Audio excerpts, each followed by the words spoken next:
Salut les amis, j'espère que vous allez bien. Pour ma part, je me porte à merveille. On se retrouve aujourd'hui pour une nouvelle vidéo. Allez, c'est parti.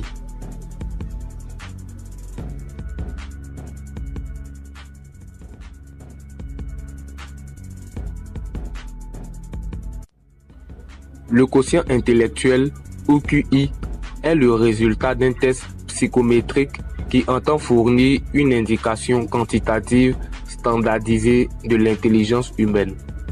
Le QI est mesuré par un psychologue pour des raisons qui peuvent être éducatives ou psychiatriques. Dans cette vidéo, nous parlerons des 6 plus grands QI de tous les temps. Surtout, n'hésitez pas à vous abonner à la chaîne, à liker la vidéo et à la partager sur les réseaux sociaux. Merci. Numéro 6. Léopold et Loeb. Léopold avait supposément dit des premiers mots à l'âge de 4 mois. Étudiant en droit à l'université de Chicago, il parlait régulièrement 4 langues. Loeb, quant à lui, était le plus jeune gradué de l'histoire de l'université du Michigan. Il avait pour intention d'entrer à l'université de Chicago à l'automne 1924.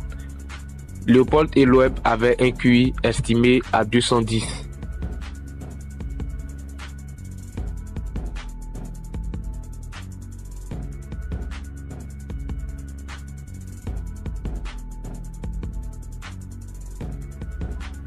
Numéro 5. Kim Hong-yong. Né le 7 mars 1963, Kim Hong-yong est un scientifique coréen figurant dans le livre Guinness des records dans la catégorie des plus hauts QI au monde. Peu de temps après sa naissance, Kim a montré des dons intellectuels extraordinaires. Il a commencé à parler à 1 an 2 mois, pouvait tenir une conversation à 1 an et demi et à l'âge de 4 ans, était capable de lire le japonais, le coréen, l'allemand et l'anglais. Il ne lui a fallu qu'1 mois pour apprendre une langue étrangère. À 1 an et 7 mois, il a appris des concepts d'algèbre et pouvait comprendre le calcul différentiel.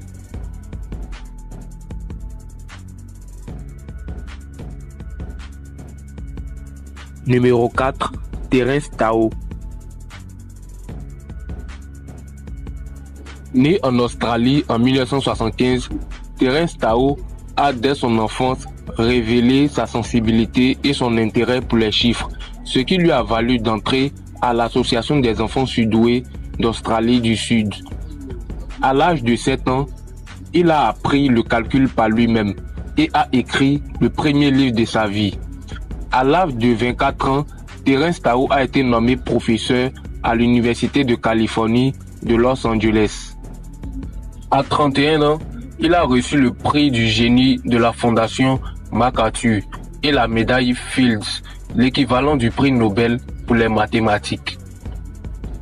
Aujourd'hui, il vit aux États-Unis, précisément à Los Angeles, avec sa femme et ses 2 enfants, et a un quotient intellectuel estimé à 225.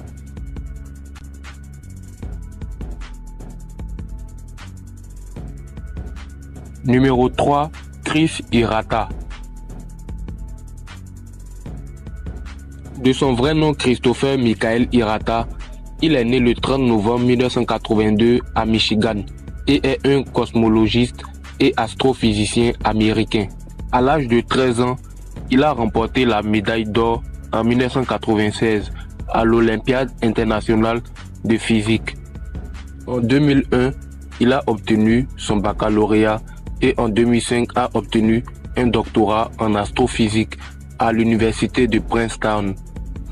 Il est actuellement professeur titulaire au Centre de cosmologie et de physique des astroparticules.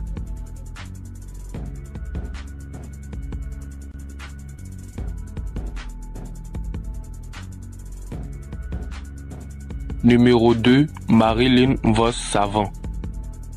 Alors qu'elle n'avait que 10 ans, son QI atteignait 228 et elle a été désignée comme la personne au QI le plus élevé au monde pendant 5 ans dans le livre des records Guinness. Elle fut nommée d'abord du côté des enfants, mais elle a maintenu sa performance quand elle passa à l'âge adulte. Aujourd'hui, à l'âge de 60 ans, elle est chroniqueuse dans un magazine américain où elle s'efforce de répondre aux questions existentielles des lecteurs.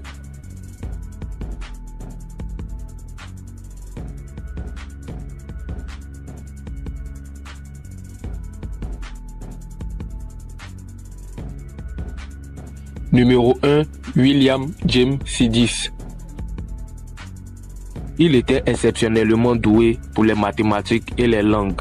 Il intègre Harvard à 11 ans et est diplômé à l'âge de 16 ans avec mention. À 24 ans, il écrit un traité sur l'antimatière et à 27 ans, un traité de cosmologie prédisant les trous noirs et est aussi à l'origine de l'invention du langage appelé le Vandergood. Il détient le plus grand des QI de tous les temps, estimé entre 250 et 300. C'est ici que prend fin cette vidéo les amis. J'espère qu'elle vous aura plu. N'hésitez surtout pas à me suivre sur Facebook, Instagram, à vous abonner à la chaîne YouTube et aussi à me suivre sur Twitter. Moi je vous dis à très bientôt pour une nouvelle vidéo. Allez, ciao!